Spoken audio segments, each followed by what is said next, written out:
How's it going? Trey Clark here, as I usually am. Jump right into this as I usually do.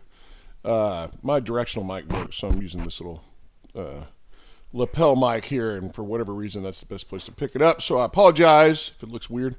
Uh, of course, coronavirus is the topic of the day, and let it be known that no one I've talked to is not affected by this in some way or another. So, me personally, my calendar went from getting ready to make my quarter to be blank. It's not complaining, it is just the reality that most of us are sitting in. But here's the weird thing: everyone I talk to, no one is panicked. It's not working the way I think that they thought the agenda would work. Now, whether this, obviously, we can't know whether this is uh, a planned event or something that people are capitalizing on to promote their agenda. Of course, we don't know, and I don't want to claim to, but you can rest assured that whatever the source of this virus is, there's an agenda being pushed uh, on us in some way. And I think the biggest thing, of course, other than washing your hands for 4 hours a day, is to beware of the information that we're getting. And so something I thought was interesting that Don Jr. said when, okay, so the hydroxychloroquine or chloroquine or whatever you call it is working really well. They have, and it's already FDA approved, so there's not like this long waiting list of, and it's not a vaccine. It's actually a drug you take to cure it, to kill the virus. That what someone came out and said, yeah, that's all fine and dandy. Now this is something they've used for 20 years. It's a malaria drug, and I'm sure most of y'all have heard about this. But what a lot of the media sources have said is, yeah, but if you take over 2 grams, it can kill you. And what Don Jr. came out and said was, well, wait a minute, 2 grams of caffeine can kill you. You're being a bad steward of information, which it's true. If you take half a bottle of no-dose, which I don't think you can buy those anymore, you will die. You can take half a bottle of almost anything over the counter and not die, but caffeine will kill you in large doses. And I'm sure this will too, but no one's going to prescribe that. So why would they use that as an argument against what would be in our best interest if it seems to have good or a promising, hopeful future in maybe getting a hold of this thing? It's to make sure we stay in panic mode. And the thing is, I just haven't seen anyone in panic mode. Even when I went to the supermarket and there was a line out the door, people were not, it wasn't like Black Friday. It wasn't like that at all. No one I've talked to, even people that have really had their pocketbooks hit and their futures in jeopardy. I mean, no one's not getting affected by this or potentially affected. No one seems to be going, oh my gosh. Everyone's more worried about the result of the panic than the actual disease, the actual virus. Because if you really look at the numbers, it doesn't make sense. That's another reason why there's got to be an agenda. First of all, why on earth would you just throw out some stat like 2 grams will kill you of something that seems like it might kill this virus, and they say it's within a day? Why would you do that? Why wouldn't you say why would you ever do anything other than be hopeful and let's test it and let's get the doses right when 2 grams of a lot of things can kill you? 0.2 grams of the same thing won't, and it kills the virus. Why would you go against that? That's because there's an agenda. Okay? I don't know what it is. I think it's financial. I think there's some kind of reset going on that we're not privy to. But the idea that people are not freaking out in the streets, we're not, the weather is actually pretty climate.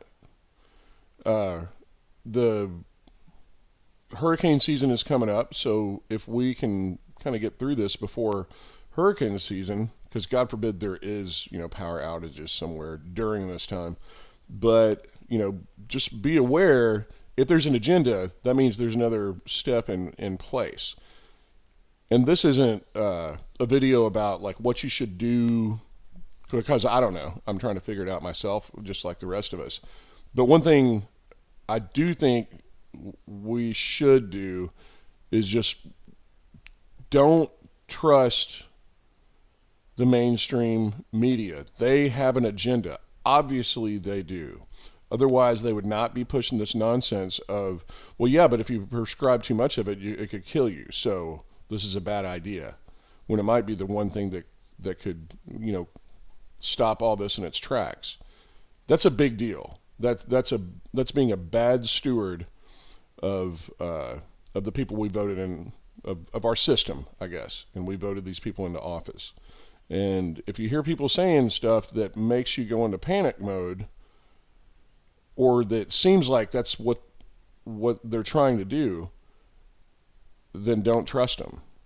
One thing that is cool now is that we are the news, all of us.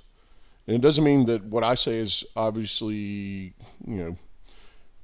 true or to be taken to heart, but there's a lot of dots to connect, because I might have that one little morsel of information or insight that somebody else doesn't. Like right now, I'm on this deal of like, I still haven't met anyone who knows someone or heard from anyone who knows specifically of a person and the backstory of someone who has died specifically of coronavirus that didn't have a pre-existing condition that could have been killed by the flu or anything, just general pneumonia, which happens all the time.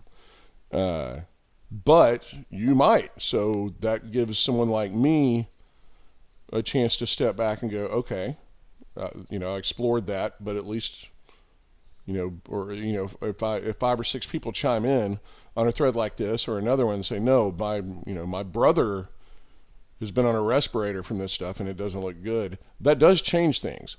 So don't be afraid to post your own experiences with this.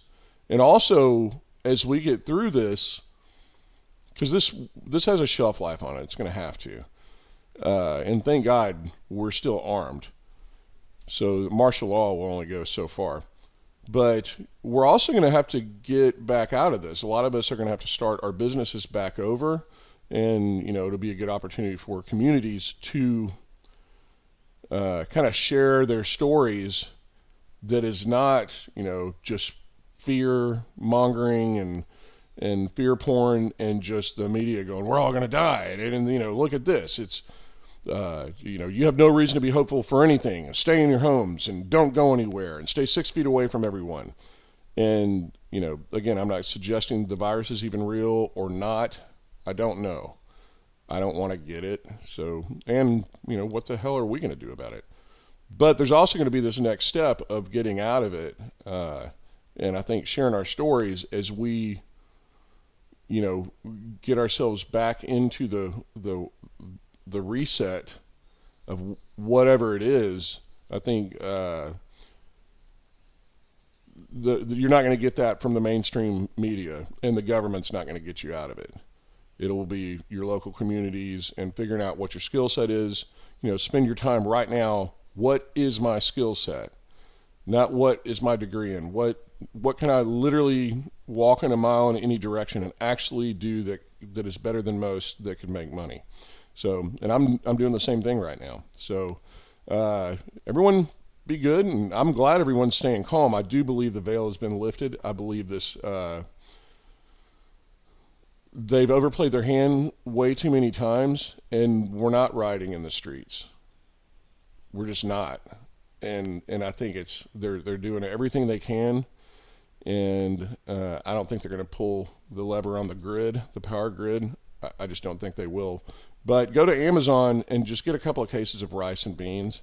It's pretty cheap, and just stock up on water, and you can weather a week or two just on that. So just with that alone, you can be ahead of probably a large percentage of where everyone is.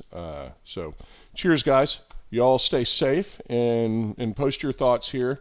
And if you're nasty on this thread, you'll just be blocked and all that stuff. So just don't waste your bandwidth. Cheers, guys.